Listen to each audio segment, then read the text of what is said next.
사랑은 표현할 때 더 이렇게 풍성해지는 것 같아요. 이 말씀입니다. 말씀 안에 열매 맺는 사람이라는 이런 제목인데 시편 1편 1절에서 3절, 6절까지 하려고 하다가 3절까지 더 이렇게 풀어서 하면 더 좋을 것 같아서 3절까지 하게 되었습니다. 말씀을 읽는 것이 굉장히 중요하잖아요. 말씀 안에 있으면은 우리는 풍성함을 느낍니다. 너무나 든든하고 풍성하고, 왜 내 힘과 능력이 아니라 하나님의 힘과 능력이 내 삶에서 지배하기 시작하기 때문인데, 참 안 되는 게 뭐냐면은 우리 육체라는 것이죠. 그래서 이게 습관이 되지 아니하면은 굉장히 하나님 안에, 그 영 안에 거하기가 굉장히 어렵다는 것입니다. 그래서 가장 기본적인 이 말씀 안에 거하는 사람이 되기 위해서 오늘 이 시간 함께 믿음으로 함께 달려가 보도록 하겠습니다. 자, 시편 1편은 시작은 원래 이렇습니다. 히브리어로는 복 있는 사람은 이렇게가 아니라 복되어라 하면서 감탄사로 이렇게 시작을 하거든요. 복되어라 이렇게 말씀하시는 거예요. 무엇이 복됩니까? 그게 복 있는 사람인데 말씀으로 열매 맺는 사람을 말씀을 하시는 것이죠. 그러니까 우리가 보는 이 개역, 개정, 성경으로는 조금 많이 이렇게 약한 부분이 있다라는 것입니다. 복되어라, 복되어라. 하나님이 우리 가운데 말씀하시는 거예요. 지금도 그렇습니다. 그래서 하나님이 저와 여러분들에게 복 주시기를 너무너무 원하시는 것 같습니다. 복 원하십니까? 원하시죠? 네, 이건 주저할 필요가 없어요. 하나님이 원하신다는 거거든요. 여러 가지 복이 있지만은 그 모든 복을 우리 가운데 주셨다는 겁니다. 성경에서 복은 크게 두 가지로 나눌 수가 있습니다. 보이는 복과 보이지 않는 복. 대부분 우리가 보이지 않는 것을 추구하기보다는, 영원한 것을 추구하기보다는 보이는 것을 추구하죠. 그렇지만 하나님 보이는 것, 그 축복도 주신다고 말씀을 하신다는 겁니다. 먼저 살펴볼 것은 가정이나 또 우리 교회, 다 우리 속한 곳이잖아요. 또 사업적인 것, 또 물질적인 것, 또 대부분 보이는 영역에서 주시는 복인데요. 이런 것들, 보이는 영역.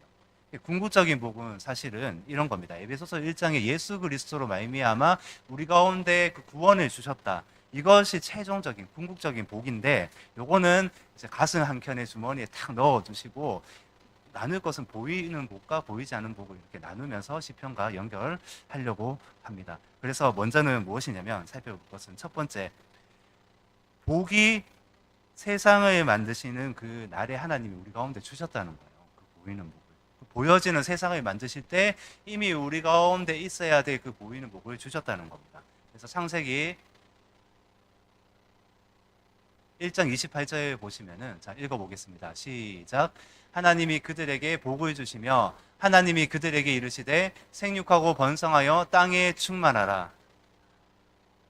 바다의 물고기와 하늘의 새와 땅에 움직이는 모든 생물을 다스리라 하시니라. 하나님이 사람에게 복을 주셨다고 지금 말씀을 하시는 거예요. 이미 주셨잖아요. 이미 예전에, 거의 6,000년 전의 말씀이죠. 이 복을 주셨는데, 실제적으로 이 땅을 살아가면서 이 복은 뭐냐면은 다스리고 번성하는 복이라는 겁니다. 다스리고 우리가 이렇게 고차원적으로 나는 보이는 복을 받지 않을 거야, 이 고상한 복만 받을 거야, 이렇게 할 필요는 없어요.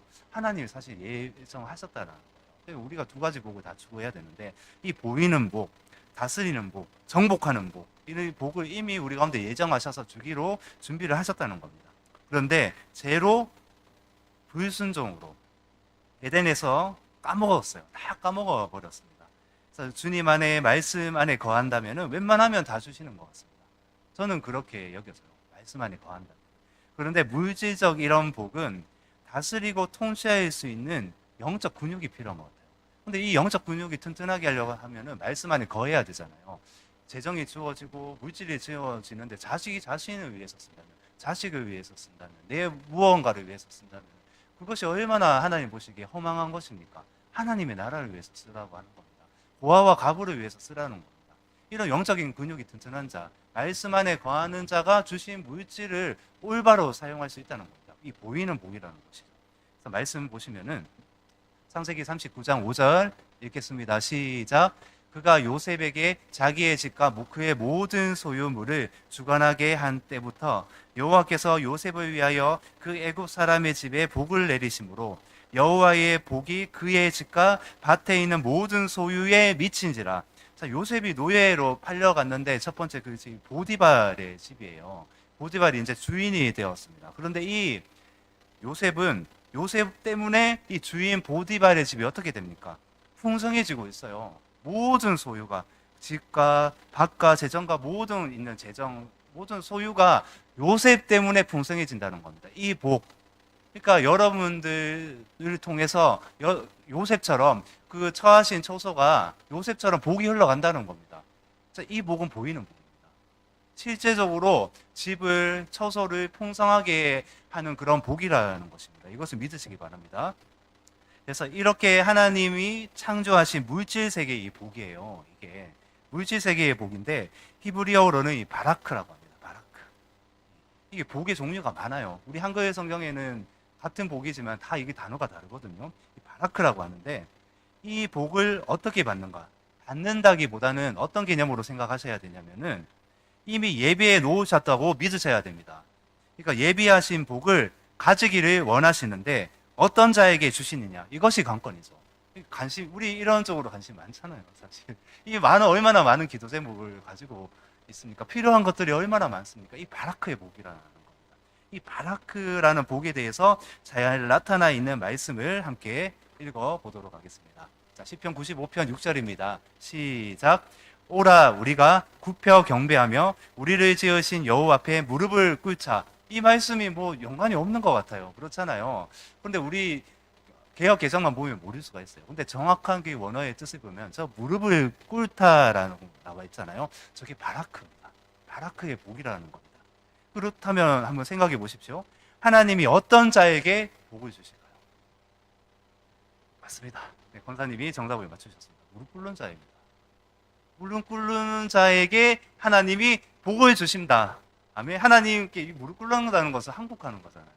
세상에 항복하고 세상에 막 이렇게 타협하는 것이 아니라 하나님께 무릎 꿇는 자에게 하나님이 복을 주신다. 믿으시기 바랍니다. 아멘. 하나님이 생육할 수 있도록 번성할 수 있도록 다 예비하셨는데 한 가지 비밀을 숨겨놓으신 것은 바로 이 무릎 꿇는 자에게 복을 주신다는 겁니다. 다른 자에게 주시지 않아요.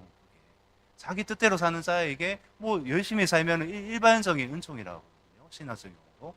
근데 일반적인 은총은 다 주세요. 믿지 않는 자도 열심히 일하면 일반적인 은총이 임합니다. 근데 특별한 은총을 가지라고 말씀하시는 겁니다. 무릎 꿇는 자에게 특별한 은총이 임하시는 것을 믿으시길 바랍니다. 자, 그래서 완전히 낮아지는 것. 완전히 그 무릎 꿇는 그 대상에게 항복하는 거예요. 이렇게. 완전히 낮아진다. 완전히 겸손하게 그분 앞에 나아간다. 그런 자세로 나아간다. 하나님께 뿐만 아니라 삶에서도 사실 이건 마찬가지로 적용할 수 있어요. 하나님께 무릎 꿇는 자는 사람 앞에서도 겸손하거든요. 한번 적용해 보십시오. 때로는 부부 사이에서도 무릎을 꿇어야 하죠. 믿으십니까? 한 번도 안 해보셨죠? 그러니까 이걸 하면은 가정이 얼마나 평화로운지 모릅니다. 그런 마음을 가지라는 겁니다. 때로는 그런 또 자세로 나아가라는 겁니다. 이 부부 사이에서도 무릎을 꿇을 수 있습니다. 용서를 구하라는 겁니다. 그리고 친구 사이에서도 마찬가지예요. 관계 사이에서 마찬가지라는 거죠. 저 같은 이제 목회자나 성도 여러분들 관계가 있어요. 저와 여러분들의 관계가 있잖아요. 이 관계라는 것은 참 미묘 복잡합니다. 그렇죠? 자칫 잘못하면 사랑을 잃어버려요. 용서를 잃어버려요.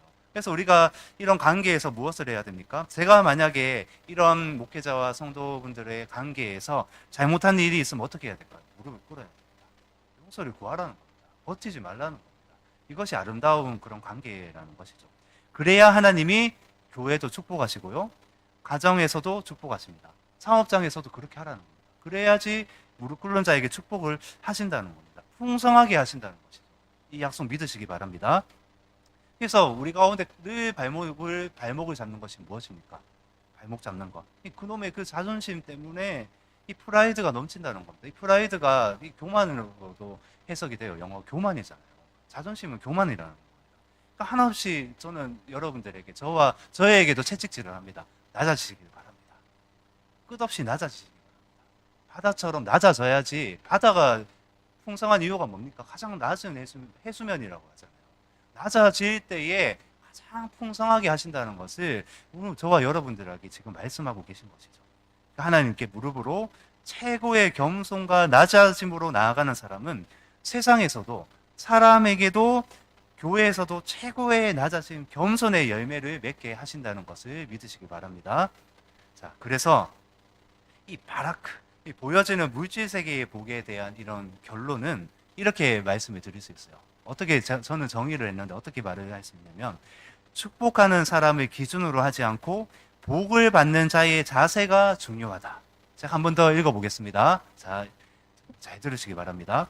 축복하는 사람을 기준으로 하지 않고 복을 받는 자의 자세가 중요하다는 겁니다. 내가 어떤 자세를 하나님 앞에, 이웃 앞에 서느냐, 그것이 복의 기준이 된다는 겁니다. 나의 자세. 너 어떻게 하느냐, 아니면 강대상에 섰는 제가 뭐 이렇게 해서 축복을 주는 것이 아니에요, 사실. 내가 하나님 앞에, 이웃 앞에 어떻게 하는 그 자세가 중요하다고 말씀을 하시는 것이죠. 그래서 이제 한자를 보시면은 제가 이제 한번 찾아봤어요. 한자를 많이는 못합니다. 초등학교 때 배운 한자가 저는 다 하거든요. 겨우 저 정도 한자를 제가 알아요. 근데 한자로는 복복자를 쓰잖아요, 이 한자가. 근데 성경에서 말하는 복은 저는 이렇게 생각해요. 엎드릴 복자가 아닐까. 세상의 복은 복복. 우리가 새해하면 지금 이스라엘 로시 아시아나라고 해서 이스라엘의 새해는 지금이거든요. 이 메시지를 안 하고 제가 이제 말씀이 필요성 하나 주셔서 하게 됐는데, 우리가 새해가 될 때 복복자 탁 걸어놓고 복을 막 기원하면서 축복하면서 하잖아요. 그렇죠? 그런데 우리 그리스도인은 어떻게 보면 이 복복자를 써야 되는 것이 아니라 우리 가슴 속에 이 엎드릴 복자를 우리 가슴에 새겨야 되지 않을까요? 하나님 앞에서, 이웃 앞에서, 모든 곳에서 그렇다는 것입니다. 그래서 하나님은 정말 여러분들을, 저도 마찬가지고요, 성도 여러분들을 축복하기를 원하시는 것 같아요. 정말 축복하기를 원하시는 것 같아요. 정말 주기를 다 예비를 하셨는데 어떻게 보면은 우리의 자세가, 우리의 어떠함이 받을 준비가 되지 않을 때가 얼마나 많은지 모르는 것 같습니다. 저도 마찬가지. 그래서 날마다 엎드리려고 무지 애를 씁니다. 내 자세가 하나님 앞에서 지금 내가 어떠한가 계속 점검을 하면서 나아간다는 것이죠. 그래서 이 바라크의 복은 내 자세에 달려 있다는 것을 믿으시기 바랍니다. 이거는 어쩔 수가 없습니다. 누가 너 때문에 이런 거 아닙니다. 복은 내 자세에 달려 있다는 거예요. 자, 제가 사실 이 밤 10시 이후에, 사실 밤 10시 이후에 이 교회에 사실 아무도 없잖아요. 그래서 또 이제 청년들에게도 캠퍼스나 이 대학 청년들이 자주 이렇게 써요. 뒤에 게시판에 제가 이렇게 붙여놨거든요. 근데 당부하는 것에 하나 더 제가 추가를 했어요. 그것이 뭐냐면은 10시까지만 사용하도록 제가 제안을 했습니다. 그렇게 한 이유가 있어요. 종종 뭐 이제 얘들도 빨리 들어가서 뭐 다음 날을 준비를 해야 되잖아요. 그게 잘 안 되는 것 같아요. 그래서 생각을 했을 때에 너희들이 같이 모여서 막 이렇게 얘기도 하고 뭐 기도도 하겠죠. 하면은 너무나 좋잖아요. 그렇지만 10시까지만 탁 제한을, 이렇게 커트라인을 이렇게 두는 것이죠. 저도 종종 밤에 이렇게 시간을 많이 가져요, 교회에서. 그래서 여러분들에게 제안 드리는 것은, 오셔서 뭐 무릎으로 기도를 하시든 편안하게 뭐 하시든 그 마음으로 하시든 이렇게 활용을 하시라는 겁니다.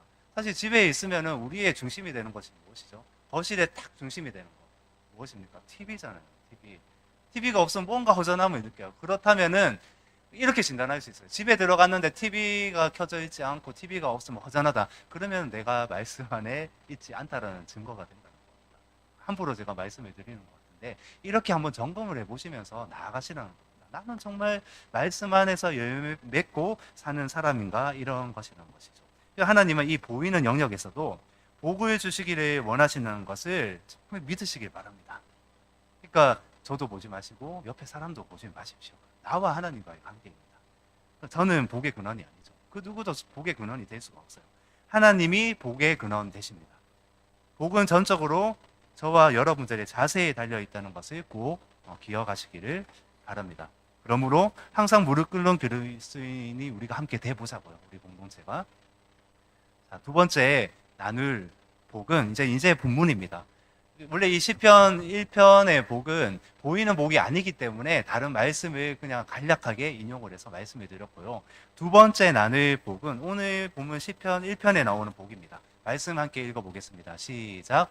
복 있는 사람은 악인들의 꾀를 따르지 아니하며 죄인들의 길에 서지 아니하며 오만한 자들의 자리에 앉지 아니하고. 자, 이 복은 첫 번째 살펴봤던 물질 세계의 복이 아니라 내면 세계의 복입니다. 내면 세계. 영적인 복이라는 것이죠. 우리가 영적인 사람이 되려면 사실 이 복을 추구해야 됩니다. 사모해야 됩니다. 말씀을 읽으면은 사모할 수밖에 없어요. 왜냐하면 말씀 자체가 예수 그리스도고 예수 그리스도가 내 안에 거하시게 됩니다. 커지시는데 어떻게 이것을 구하지 않을 수가 있습니까? 내 내면이 풍성해진다는 것이죠. 이 한글 성경에는 이 복이 나올 때 아까도 말씀드렸지만은 복이지만 같은 복이 아닙니다. 그렇게 이제 생각을 하시고, 자, 이 시편 1편의 이 복은 하나님과 동행할 때 오는 이런 만족감, 이런 거 아시죠? 하나님과 이렇게 걸어가요. 이렇게 우리 사랑하는 여러분들 산책 좋아하시죠? 저는 산책 좋아합니다. 산책하면서 뭘 하겠습니까?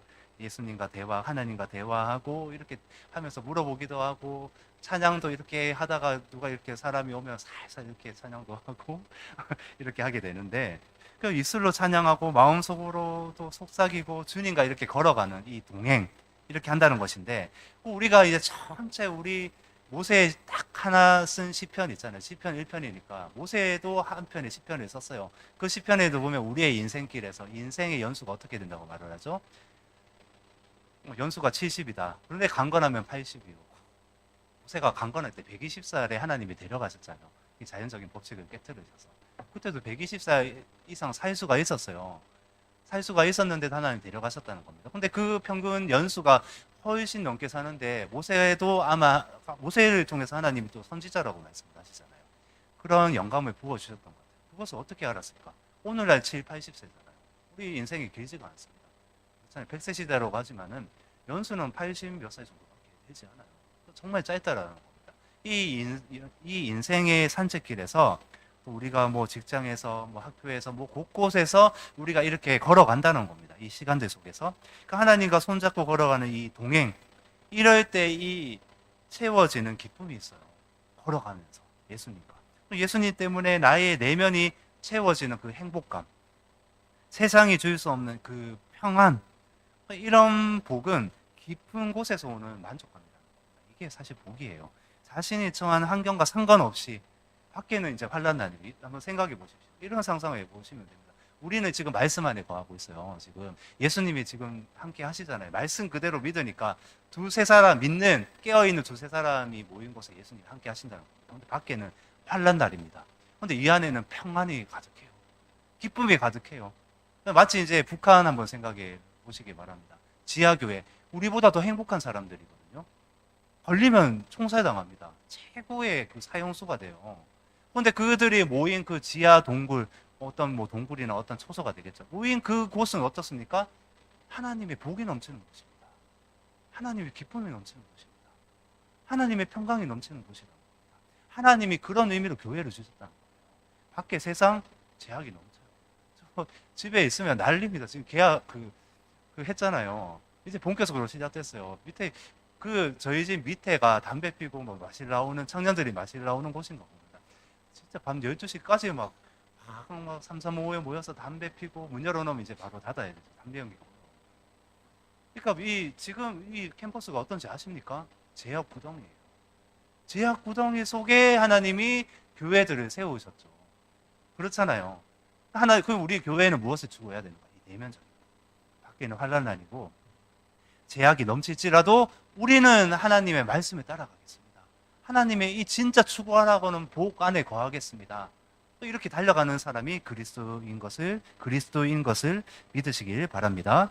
자, 그래서 이 에녹은 300년간 하나님과 동행했습니다. 제가 이 에녹이잖아요. 300 하면은 연관된 사람을 떠올리셨을 거예요. 저는 최고의 복된 사람, 하나님과 동행하며 그 복을 누린 사람이 에녹이라고 생각합니다. 그래서 여러분들께 한 번 더 소개를 하는데요.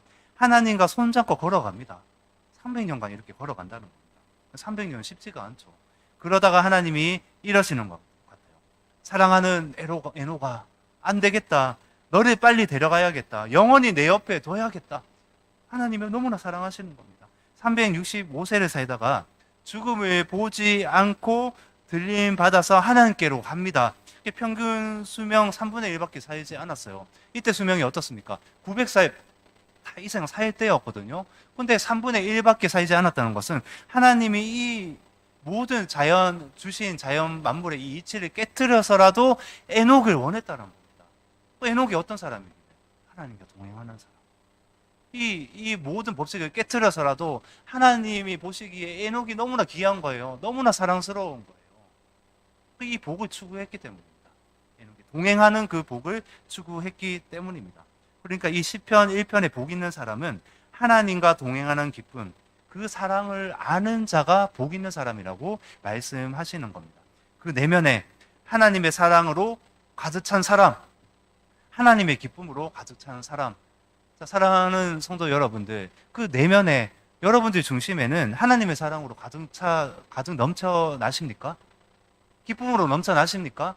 그럼 우리 안에 어떤 하나님의 사랑과 기쁨으로 넘치면은 동행하는 이 복이잖아요. 이것으로 넘치면은 정말 이 세상에 부러울 게 없어요, 이게. 이것으로 만족하기 때문에, 예수님의 한 분만으로 만족하기 때문에 이 복이 최고의 가치인 것을 믿으시기 바랍니다. 그래서 저는 이 시편 1편의 복을 이 내면적인 복이라고 말씀을 드리는 거예요. 이렇게 정의하고 싶습니다. 하나님과 동행하며 그 사랑으로 가득 차 있는 복이다. 하나님과 동행하며 그 사랑으로 가득 차 있는 복. 이것이 제가 묵상한 시편 1편의 복이라는 겁니다. 목사님 무슨 이 내면의 뭐 그런 소리 하지 마십시오 이렇게 말하는 어떤 사람도 있어요. 이 보이는 것들을 우리가 많이 추구하게 되잖아요. 그러니까 이런 겁니다. 이 물질도 좀 있어야 되지 않겠습니까? 하면서 남들이 볼 때도 좀 뭐 있어 보여야 되지 않습니까? 겉으로 뭔가 좀 있어야 된다는 거예요. 그렇잖아요. 있어야 좀 하나님의 일도 하고 좀 섬기지 않습니까? 이렇게 말하는 교회의 사람들 얼마나 많은지 아십니까? 이렇게 말을 한다는 겁니다. 근데 이런 마음 상태면 확신합니다. 반드시 지행차가 오게 됩니다. 그 찬양 있죠? 천부여 의지없어서 울면서 이제 하나님 앞에 이제 그새가 나오는 거예요. 손 들고 옵니다. 손 드는 것은 항복한다는 거잖아요. 그러니까 내 뜻대로 살았습니다.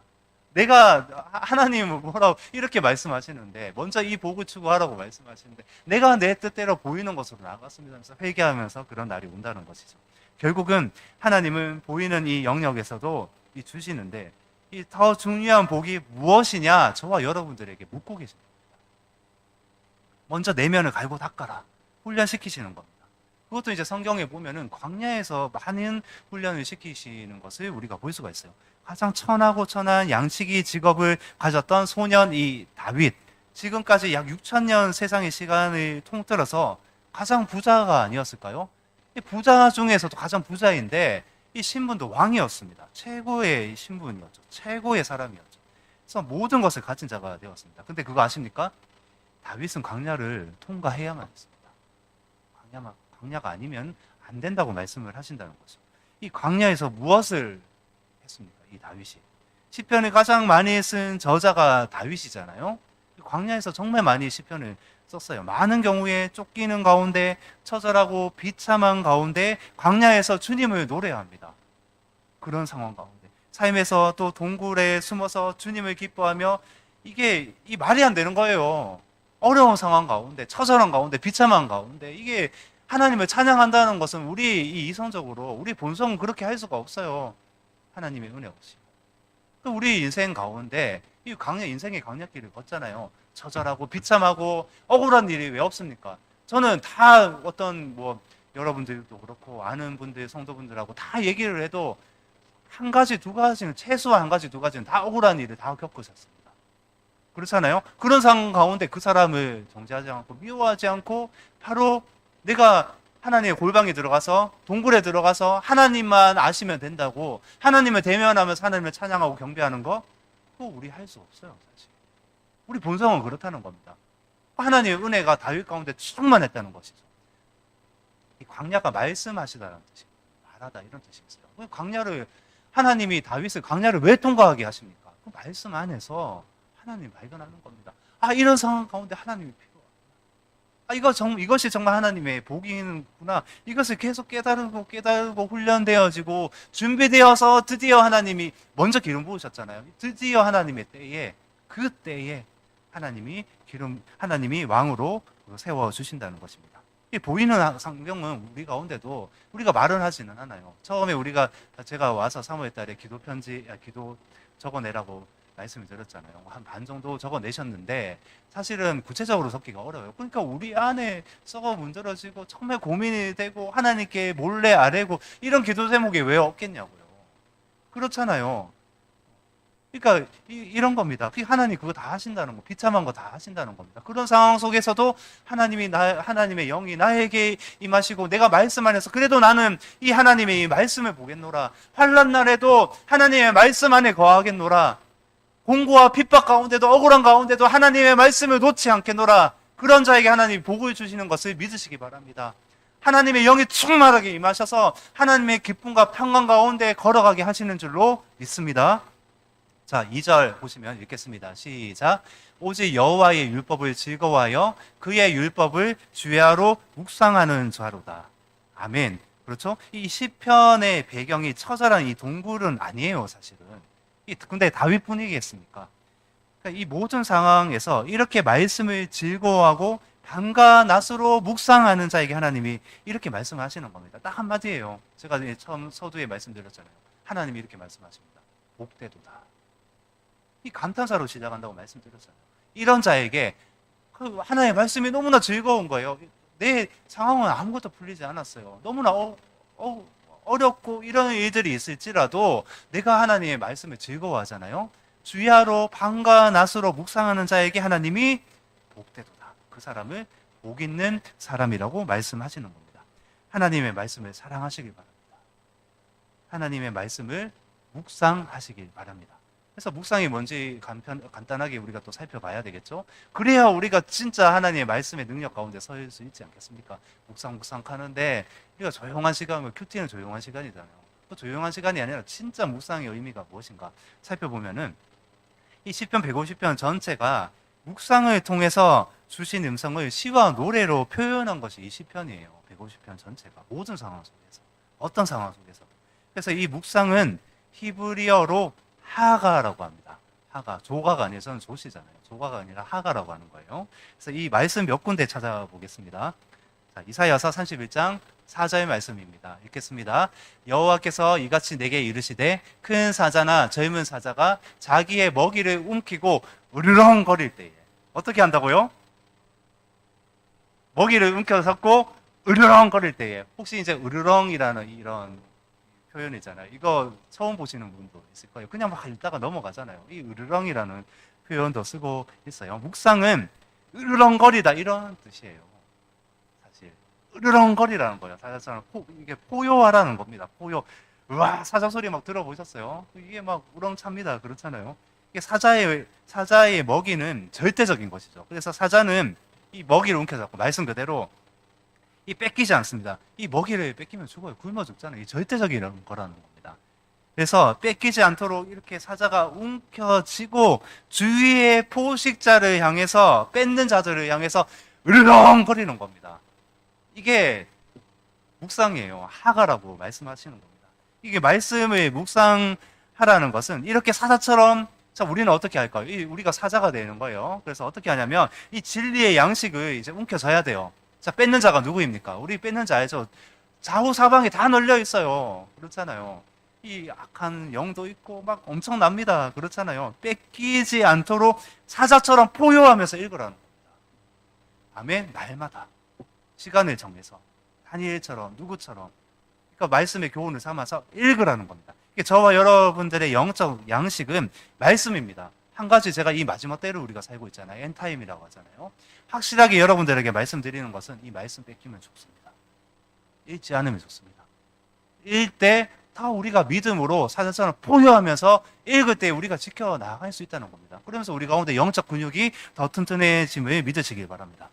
사자처럼 포효하십시오. 그렇게 말씀을 움켜잡고 읽으시기 바랍니다. 자, 시편 35편 28절입니다. 시작. 나의 혀가 주의 의를 말하며 종일토록 주를 찬송하리이다. 자, 똑같은 맥락이에요. 나의 혀가 주의 의를 말하다. 그러니까 말하다의 뜻이 있어요. 그러니까 그냥 이 말씀을 읽다 보면은 잠올 때가 많잖아요. 그러면 살며시 이 말씀을 뺏기기 시작해요. 하면서 이제 잠도 오고 이렇게 되잖아요. 근데 읽으라는 거예요. 말하라는 거예요. 묵상은 이 하가라는 겁니다.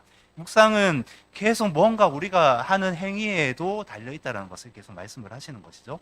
그래서 이 시편 기자는 나의 혀가 나의 입술이 종일토록 주님의 의로우심을 말하겠습니다. 이렇게 지금 선포하고 기도를 하고 있어요. 뭐 어떤 상황 속에서도.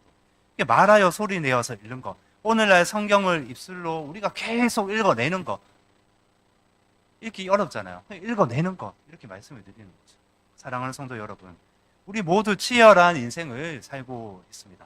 말씀을 포효하지 아니하면은, 으르렁거리지 아니하면은, 말씀을 이렇게 읽어내지 아니하면은 뺏길 수밖에 없어요. 자칫하면 뺏깁니다.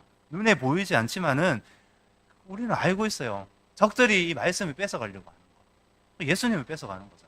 예수님 우리 안에 없으면 결론이 어떻게 되는지 알잖아요. 그러니까 이 때에 제약이 넘치는 시대에 더 막 뺏으려고 막 발버둥 치겠죠. 막 이렇게 한 사람이라도 지옥되는 거예요. 우리가 말씀 안에 거해야 된다는 겁니다. 으르렁거려야 된다는 겁니다. 눈에 보이지 않지만 이런 적들이 얼마나 많은지 모릅니다. 그런데 가장 무서운 적이 무엇인지 아십니까? 무엇인 것 같아요? 이런 좌우 사방의 적도 있지만은 내 내면의 게으름, 육체의 소욕이 아닐까요? 게으름과 내 육체의 소욕은 언제나 말씀 안에 거하지 못하게 해요. 읽어야지 열매를 맺는데 알아야지 또 열매를 맺잖아요. 그런데 내 육체는 언제든지 말씀을 싫어합니다.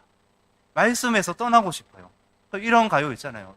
토요일이면, 토요일 밤이면은 막 그러는 게 막, 저도 이런 거 안 돼. 갑자기 막 가요가 생각나서 막 수요 이러면 안 됩니다.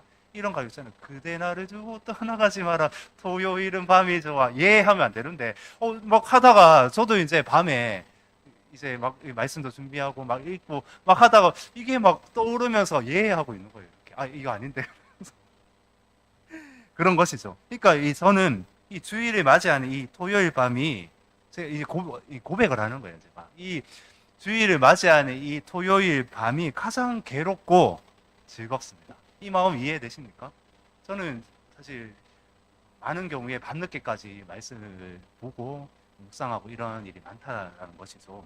밤을 제가 깨우는, 새벽을 깨워야 되는데 어떻게 밤을 자꾸 깨우는지 모르겠는데, 이 괴롭다는 것은 이 휘황찬란한 토요일 밤을 즐기지 못한다는 것이고, 이게 육체적인 소욕이잖아요. 하고 싶다는 거잖아요. 그것을 하지 못한다는 것이고, 즐겁다는 것은 주님 말씀 안에 머문다는 것입니다. 아멘. 그럼에도 하나님 은혜 주셔서 이 육체의 소욕은 있어요. 로마서 7장에도 함께 간다고 나오잖아요. 성령의 소욕과 육체적인 소욕이 함께 가요. 사도 바울도 그랬습니다. 오라 공고한 자로다. 이 사망의 몸에서 누가 나를 건져내라. 이런 존재가 우리라는 겁니다. 그런데 결국은 하나님의 은혜 주셔서 육체의 소욕도 함께 가지만 성령님이 우리를 이끄시는 줄로 믿으시기 바랍니다.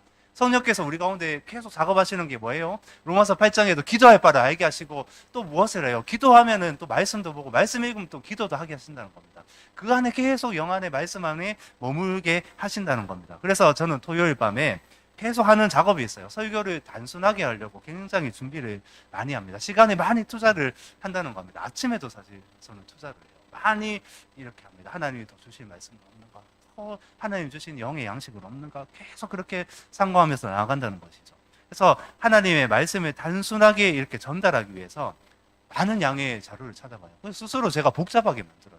제가 많이 이렇게 자료를 찾아보고 스스로 좀 복잡하게 만들어서 단순하게 만드는 그런 시간을 가진다는 겁니다. 경험도 떠올리고 자료도 찾아보고 그렇게 나아간다는 겁니다. 그래서 이 주님과 단둘이 독대하면서 이렇게 묵상하는 시간, 동행하는 깊은 시간을 반드시 가진다는 것이죠. 뭐 저뿐이겠습니까? 우리가 이거 없으면 좋습니다. 오늘 저는 이렇게 말씀드릴 수 있어요. 오늘 지금 사랑하는 여러분들이 드려지는 이 설교에 만족하지 마세요. 하나님과 독대하는 시간 없이요. 묵상하는 시간 없이 말씀 읽고 묵상하고 하나님의 그 영의 양식이 내 그 중심에 임해야 돼요. 덮어야 됩니다. 이거 없이 우리 제약에 다 빠져요. 다 타협하고 살거든요. 그러니까 뭐 하루에 시작할 때도 뭐 설교 들으시는 것도 좋아요. 뭐 어떻게 하는 것도 좋은데 하나님의 그 묵상의 시간 가운데 깊음 안에 들어가시라는 겁니다. 날마다 그 이 시간 없잖아요. 넘어집니다. 판단이 들어와요. 어떤 제약이 들어와요. 타협이 들어와요. 무언가가 다 들어올 수밖에 없습니다. 그러니까 저뿐만이 아니에요. 우리는 하나님과의 이 독대하는 시간, 깊은 하나님을 만나는 동행하는 그 묵상의 시간 없으면은 우리는 넘어질 수밖에 없는 존재라는 겁니다. 아멘. 그래서 마지막 3절 함께 읽어보도록 하겠습니다. 시작. 그는 시냇가에 심은 나무가 철을 따라 열매를 맺으며 그 잎사귀가 마르지 아니함 같으니 그가 하는 모든 일이 다 형통하리로다. 자, 어디서 많이 먹은 벤자민 나무네요. 네, 많이 풍성해졌습니다. 저는 이렇게 말씀드리겠습니다. 감히 말씀드리겠습니다. 사랑하는 여러분들의 삶은 사실 저 벤자민 나무가요, 처음에는 참 볼품 없었어요. 그런데 우리 사랑하는 이선영 지사님이 또 영양 보내주시고 막 이거 막 흙갈이 하신 거 아시죠? 몇 달 전에 하셨어요. 얼마나 수고를 하셨는지, 얼마나 감사한지. 또 그때 이후로 풍성해졌습니다. 사랑하는 여러분들의 삶이 풍성해질 줄로 믿습니다. 아멘. 말씀 안에서 풍성해지고 열매를 맺는다는 것입니다. 자, 이 시냇가에 심은 나무는 말씀의 열매가 저와 여러분들의 중심에 맺힌다는 거예요. 이게 시냇가에 심은 나무라는 뜻입니다. 저와 여러분들이 말씀 안에 거하면 우리 안에 어떤 나무가 자라는지 아세요? 자, 이제 보이는 나무는 알아요. 뭐 열매를 따먹고 이렇게 하는데 우리 안에는 생명나무가 자란다는 겁니다. 생명나무는 예수님을 예표합니다. 세상으로 사는 사람들은 선악을 알게 하는 나무가 자라요. 죄악의 나무가 자란다는 거죠. 말씀으로 사는 사람은 생명나무가 자랍니다. 이것은 무엇이냐면 예수님이 내 안에 계속 커지신다는 거예요. 계속 무한대로 말씀 안에 머물면 머물수록 예수님의 생명이, 예수님의 사랑이, 예수님의 용서가, 예수님의 십자가가 내 안에 계속 커져 나가신다는 거예요. 자, 그래서 이 말씀의 철을 따라 열매를 맺는다는 것은 무슨 뜻이냐면은 하나님의 때에 열매를 주신다는 겁니다. 사랑하는 성도 여러분, 조바심 내지 마시기 바랍니다. 하나님의 때에 역사하십니다. 저와 여러분들이 기도하는 거요, 공동체에서 기도하는 거요, 가정에서 기도하는 거, 남몰래 눈물을 흘리면서 기도하는 거, 하나하나 영역들 하나님 아시거든요. 근데 사탄은 조바심을 내죠. 그런데 하나님은 말씀 안에서 지금 무엇을 말씀하시는 거요? 철을 따라 열매를 맺는다. 하나님의 때에 내가 너에게 열매 맺게 해주겠다. 이렇게 말씀을 하시는 겁니다. 말씀 안에 머무는 자, 묵상하는 자, 하나님의 때에 반드시 열매 맺는다는 거. 반주 좀 부탁합니다. 자, 우리 주님께 찬양 드리면서 함께 기도하는 시간 가졌으면 좋겠는데요. 자, 우리 이렇게 말씀 안에 열매 맺는 사람 되기를, 우리 모두가 그런 열매 맺는 사람 되기를 간절히 소망합니다. 말씀밖에 없습니다. 또 기도밖에 없습니다. 다른 거 없어요, 사실. 이 안에 몸 먹으니까 주님과 묵상하면서 독대하는 시간, 그 생명이 내 안에 없으니까 자꾸 뭔가 옆에 뭔가 막 보여지기 시작하면서 어떤 판단거리, 용서하지 못하는 거, 이것도 있어야 되고 저것도 해야 되고 이렇게 한다는 겁니다. 그런 현상은 주님 한 분만으로 만족하지 못하고 있다는 거예요. 자기 자신이. 하나님은 그렇게 주기를 원하십니다. 자, 무릎 꿇는 그리스도인 되시기를 간절히 소망합니다. 묵상하는 그리스도인 되시기를 간절히 소망합니다. 말씀의 양식 움켜쥐고 사자처럼 포효하며 말씀을 읽으시기를 간절히 소망합니다. 누가 하나님 앞에서 이 복받는 자세로 나아가시겠습니까? 자세를 모시잖아요, 지금. 누가 이런 자세로 나아가시겠습니까? 진짜 말씀 안에 거하면 예수님밖에 보이지 않는다는 겁니다. 자, 우리 이런 말씀을 토대로, 이런 맥락으로 우리 찬양하면서 기도했으면 좋겠습니다. 자, 함께 찬양하시겠습니다. 이 찬양 먼저. 자.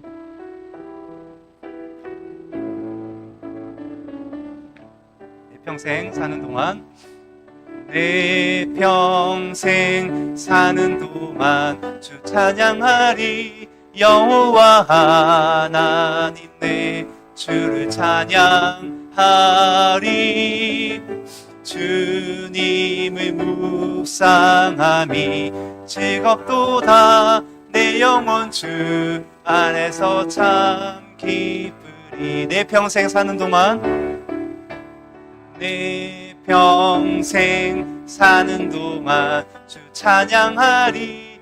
여호와 하나님 내 주를 찬양하리. 주님을 묵상함이, 주님을 묵상함이 즐겁도다. 내 영혼 주 안에서 참 기쁘리.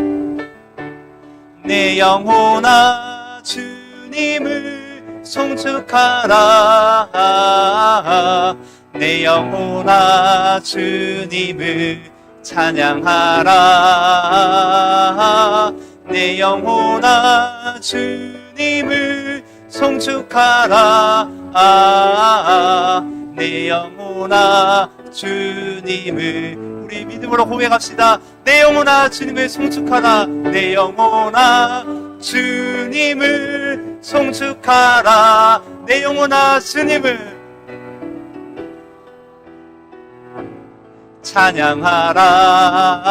찬양하라.